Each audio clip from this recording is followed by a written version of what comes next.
चंदन सा बदन चंचल चितवन। वो एक हसीन अदाकारा थी, एक ज़हीन कलाकार थी। धीरे से तेरा ये मुस्काना। वो जब पारंपरिक परिधान में पर्दे पर नजर आती थी तो भारतीय नारी का पर्याय मानी जाती थी। मुझे दोष न देना जग वालों। उनकी सादगी और मासूमियत की दुनिया कायल थी। हो जाऊं अगर मैं दीवाना। लेकिन क्यों इस टॉप की अदाकारा ने 14 साल की उम्र में ही कर डाला एक एडल्ट फिल्म में काम?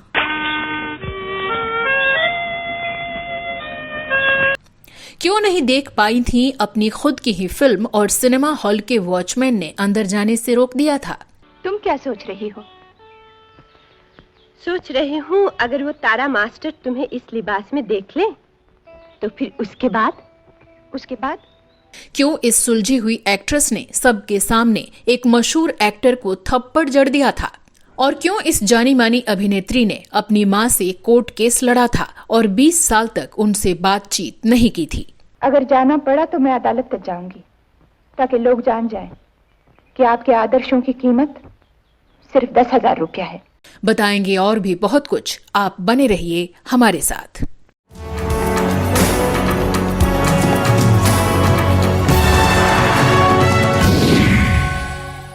बॉलीवुड में कई ऐसी अभिनेत्रियां रही हैं जो कि सदाबहार मानी जाती हैं। ऐसी ही एक अदाकारा थी नूतन, जो अपनी शानदार एक्टिंग और अपनी सादगी के लिए जानी जाती हैं। नमस्कार दोस्तों, मैं हूं श्वेता जया और आप देख रहे हैं फिल्मी बातें। तो आज हम बात करेंगे नूतन की जिंदगी के कुछ बेहद दिलचस्प किस्सों की।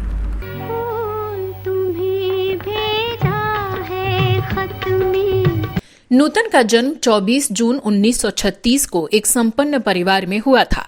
उनकी मां का नाम शोभना समर्थ और पिता का नाम कुमार सेन समर्थ था।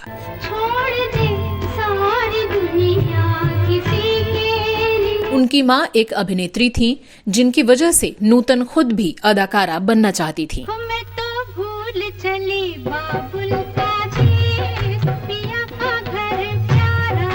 नूतन ने अपने फिल्मी करियर में करीब 70 फिल्मों में काम किया था। तुम्ही मेरे मंदिर, तुम्ही मेरी पूजा। उन्होंने अपने करियर की शुरुआत बतौर चाइल्ड आर्टिस्ट साल 1950 में आई फिल्म हमारी बेटी से किया था। इस फिल्म का निर्माण उनकी मां ने ही किया था। तो वहीं महज 14 साल की उम्र में नूतन ने एक एडल्ट फिल्म भी की थी। ये फिल्म थी नगीना, जिसे सेंसर बोर्ड ने ए सर्टिफिकेट दिया था। ये एक सस्पेंस थ्रिलर फिल्म थी।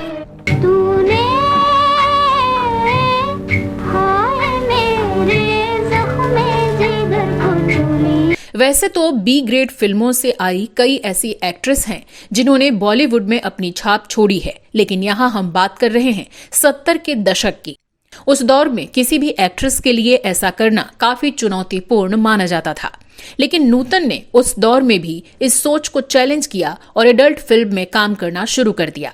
जब उनकी पहली एडल्ट फिल्म आई तो नूतन की उम्र महज 14 साल की थी। अपने करियर के शुरुआती दौर में एडल्ट फिल्म में काम करने वाली नूतन की उस दौर में खूब चर्चा होने लगी। नूतन की पहली फिल्म नगीना को सेंसर बोर्ड ने एडल्ट सर्टिफिकेट दिया था। वैसे तो ये फिल्म रोमांस और क्राइम सस्पेंस थ्रिलर थी, लेकिन सेंसर बोर्ड को ये फिल्म अडल्ट कैटेगरी के लायक लगी। जब नूतन इस फिल्म को देखने पहुंची तो वॉचमैन ने उन्हें रोक लिया, क्योंकि नूतन की उम्र इतनी नहीं थी कि वो एडल्ट फिल्में देख सकें। 14 साल की उम्र होने के कारण नूतन ये फिल्म नहीं देख सकती थी। नूतन ने वॉचमैन को काफी देर तक मनाने की कोशिश की और बताया कि वो ही इस फिल्म की हीरोइन है, लेकिन वो नहीं माना और नूतन को फिल्म देखे बिना ही वापस जाना पड़ा। इसके बाद नूतन ने ऐसी फिल्में ना करने की सोची।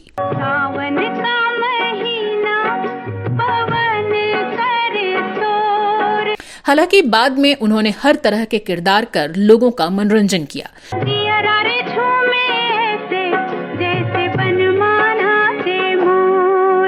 वो अपने समय की सबसे दमदार एक्ट्रेस बनकर उभरी।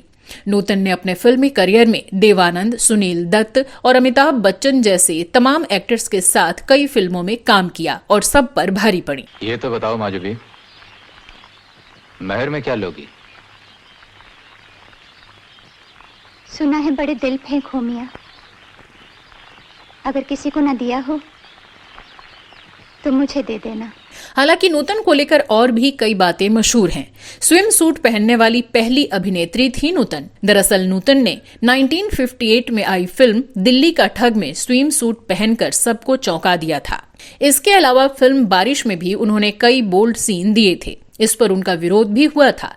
नूतन का कहना था कि आर्टिस्ट को स्क्रिप्ट के हिसाब से इन बातों से गुरेज नहीं करना चाहिए। I love you. I don't. नूतन ने अनाड़ी, सुजाता, पेइंग गेस्ट, सीमा, बंदिनी, सरस्वती चंद्र, मिलन और मैं तुलसी तेरे आंगन की जैसी फिल्मों में बेहतरीन एक्टिंग की और दर्शकों को अपना मुरीद बना लिया। बता दें कि नूतन ने 11 अक्टूबर 1959 को नेवी के लेफ्टिनेंट कमांडर रजनीश बहल से शादी कर ली थी और शादी के बाद फिल्मों में काम नहीं करना चाहती थी। लेकिन बेटे मोहनीश बहल के पैदा होने के बाद भी उन्हें एक से बढ़कर एक रोल मिलते रहे, जिसके चलते नूतन वापस फिल्में करने लगी। मोरा गोरा अंग लैले, मोहे श्याम रंग लैले। नूतन अपनी सादगी और शांत व्यवहार के लिए जानी जाती थी, लेकिन एक दिन अचानक सबके सामने शूटिंग के दौरान उन्होंने संजीव कुमार को थप्पड़ जड़ दिया। बताते हैं कि इसके पीछे कुछ बहुत ही बड़ा मुद्दा था। क्या था ये माजरा, चलिए जानते हैं। शादी के लिए रजामंद कर ली। नूतन और एक्टर संजीव कुमार से जुड़े किस्से की बात करें तो जानकारों के मुताबिक 1969 में फिल्म देवी की शूटिंग के दौरान एक्ट्रेस ने एक्टर संजीव कुमार को थप्पड़ जड़ दिया था। बताते हैं कि नूतन और संजीव कुमार के रिश्ते को लेकर उनके पति रजनीश बहल शक और सवाल करने लगे थे। एक बार, सिर्फ एक बार मेरी आंखों में आंखें डालकर देखो और कहो शेखर तुम्हें क्या कहना है। मैं तुम्हारे हर सवाल का जवाब देने के लिए तैयार हूँ। और इस बात को लेकर नूतन और उनके पति के बीच आए दिन झगड़े होने लगे। इसे देख नूतन काफी परेशान रहने लगी। एक दिन जब वो सेट पर पहुंची तो उन्होंने देखा कि संजीव कुमार प्रेस वालों से बात कर रहे थे।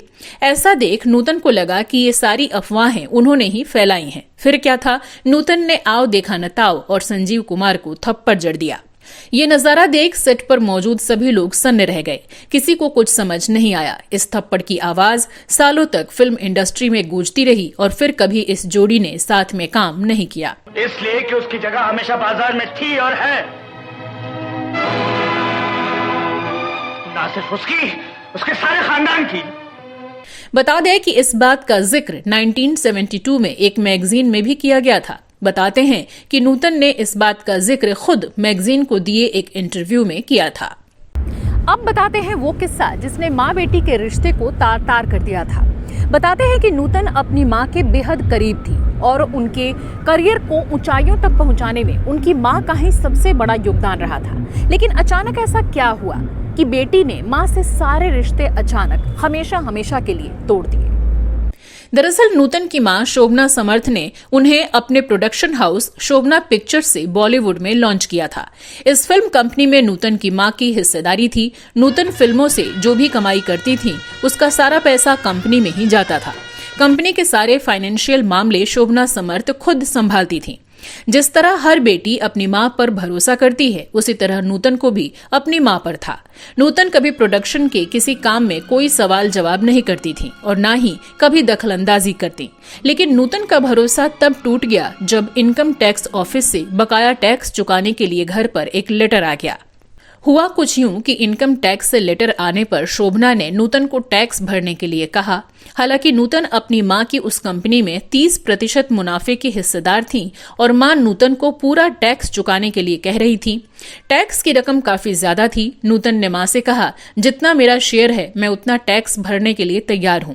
वैसे भी मेरी सारी कमाई कंपनी में ही जाती है। क्यों आप टैक्स की पूरी रकम मुझसे भरवाना चाहती हैं? बस इस बात पर दोनों में खूब कहासुनी हुई। बताते हैं कि इसके बाद नूतन ने मां का घर छोड़ दिया और मां से सारे रिश्ते खत्म कर लिए। दोनों के बीच रिश्ते इस कदर बिगड़े कि बात कोर्ट कचहरी तक पहुंच गई। इसके बाद फिर कभी मां बेटी के बीच कुछ भी सही नहीं हुआ। अगर जाना पड़ा तो मैं अदालत तक जाऊंगी ताकि लोग जान जाएं कि आपके आदर्शों की कीमत सिर्फ 10,000 रुपया है। हिंदी सिनेमा जगत में नूतन को एक ऐसी अभिनेत्री के तौर पर जाना जाता है जिन्होंने फिल्मों में औरतों के सिर्फ शोपीस बने रहने की विचारधारा को तोड़ा था और एक अलग पहचान बनाई थी। नूतन के सौंदर्य को मिस इंडिया पुरस्कार से सम्मानित किया गया था और वो बॉलीवुड की पहली मिस इंडिया मानी जाती हैं। नूतन को उनकी शानदार एक्टिंग के लिए 6 बार फिल्म फेयर अवार्ड से नवाजा गया। वहीं 1974 में उन्हें भारत सरकार द्वारा पद्म श्री सम्मान भी दिया गया। नूतन लंबे समय तक कैंसर की बीमारी से जूझती रही थीं और आखिरकार उन्होंने 21 फरवरी 1991 में इस दुनिया को अलविदा कह दिया।